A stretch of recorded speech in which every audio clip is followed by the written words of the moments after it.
Min eżerċizzju ta' skrutinju tal-finanzi mill-kumpanija ta' awdituri Grant Thornton spikkaw diversi nuqqasijiet b'rabta ma' maniġjar tal-finanzi tal-Kunsill Lokali b'maġġoranza Nazzjonalista ta' Birkirkara.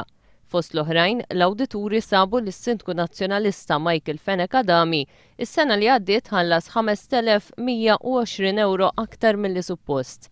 L-awdituri rrakkomandaw li dawn il-flus jingħataw lura, tant li kwotaw mimo maħruġa mill-gvern li tistipula dan. Iżda minn tweġiba l-mistoqsija tal-ġurnal The Times, Fenech Adami jidher li għandu ħsibijiet oħra.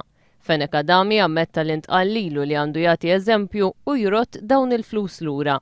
Madankollu s-sindku Nazzjonalista ta' Birkirkara iddikjara li ma jara l-ebda raġuni għalfejn għandu jagħmel dan meta d-deputat Franco Debono baqa' jitħallas ta' assistent parlamentari fl-ufficcju tal-Prim Ministru.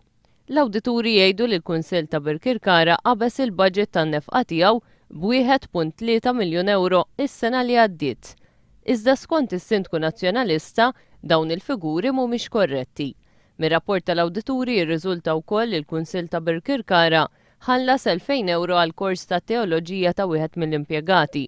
Bl-Awdituri jgħidu li jekk il-Kunsill ikun se jħallas biex xi ħadd mill-impjegati jkompli jistudja, għandu jagħmel dan f'edukazzjoni li għandha x'taqsam mat-tip ta' xogħol li l-impjegat ikun qed jagħmel.